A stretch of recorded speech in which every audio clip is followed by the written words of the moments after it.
Setelah kita bahas Galat mengenai penggunaan kecepatan gelombang suara di dalam air, sekarang kita akan bahas Galat karena gerak wahana apung atau boat attitude. Gerak wahana apung ini memberikan dampak yang sangat berarti terhadap pengukuran jarak miring. Kita ingat di beberapa segmen sebelumnya bahwa jarak miring ini menentukan akurasi dari kedalaman dan posisi horizontal di permukaan laut, utamanya pada posisi yang letaknya paling jauh, yang berada pada sudut maksimum dari sudut sapuan sebuah alat perum gema berpancaran jamak atau multi-beam echo sounder. Sekarang mari kita lihat. Pada dasarnya, sebuah benda yang terapung memiliki kestabilan yang sangat rendah. Benda ini akan sangat dipengaruhi oleh interaksi antara badan benda itu sendiri dengan permukaan dari air yang menahannya. Ada beberapa jenis gerak yang bisa kita modelkan di sini. Yang pertama adalah rotasi, ya, rotasi. Yang kedua adalah translasi. Jadi rotasi itu adalah gerak yang memutar, dan translasi itu adalah gerak yang lurus atau mendatar. Ya. Jadi bisa gerak putar, ya, bisa gerak yang lurus atau mendatar. Nah, gerak putar ini mencakup apa saja? Dia mencakup yang pertama adalah pitch, roll, dan yaw. Ya, pitch itu gerak yang mengangguk, ya. Roll itu gerak yang berguling, ya, guling, ya. Dan yaw, ya, gerak yang menggeleng, ya.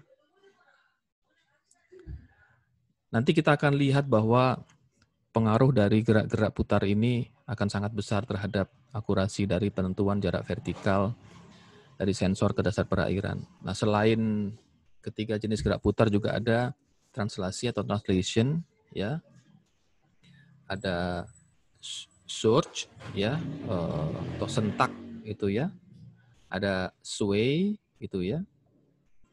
Dan juga ada heave yang vertikalnya gerak ambles, ya, heave ambles, ya, sentak itu, ya, hentak ke kanan ke kiri, sentak ke depan ke belakang.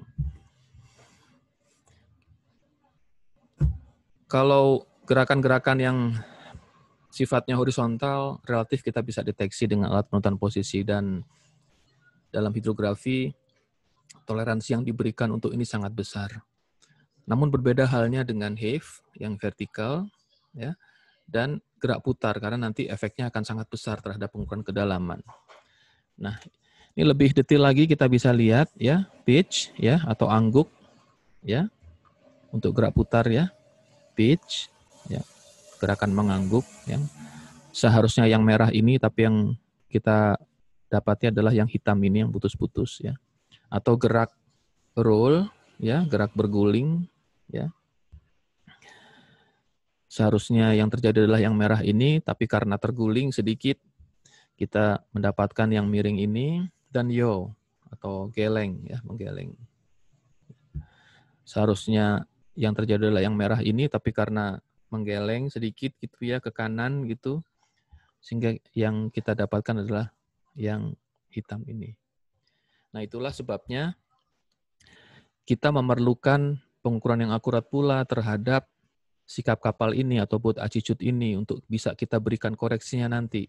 Nah, apa yang kita perlihatkan di sini yang pertama adalah bahwa roll error atau galat karena guling, ya, dalam hal ini sebesar delta ini, bisa menyebabkan kesalahan pengukuran jarak miring sampai dengan 0,6 meter.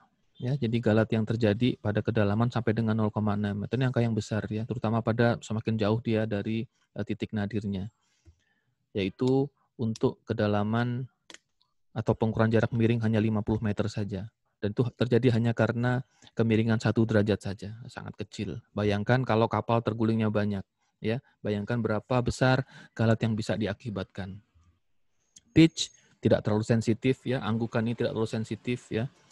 Dalam hal ini misalnya untuk anggukan yang sebesar 1 derajat bisa mengakibatkan galat pada posisi sampai dengan 0,4 meter, ya. Cukup besar, 0,4 meter itu tidak kecil, tapi sekali lagi toleransi kita untuk posisi cukup besar. Tapi ini kalau terjadi di laut yang makin dalam, tentu nih efeknya juga akan semakin besar. Nih contoh yang diberikan di sini adalah untuk kedalaman yang hanya 25 meter saja. Sementara itu, kesalahan karena geleng, ya dalam hal ini adalah kesalahan karena haluan kapal, penentuan haluan kapal yang keliru sebesar 1 derajat saja bisa mengakibatkan galat pada posisi sampai dengan 2 meter. Untuk kedalaman sampai dengan 100 meter. Ini angka yang besar ya, 2 meter itu batas toleransi untuk untuk orde spesial. Ya, artinya kita membutuhkan alat deteksi yang baik untuk bisa melakukan kompensasi terhadap galat-galat ini. Nah, itulah tadi galat-galat yang terjadi akibat gerakan kapal. Selain dari yang sudah kita pelajari sebelumnya karena ketidakakuratan penetapan kecepatan gelombang suara.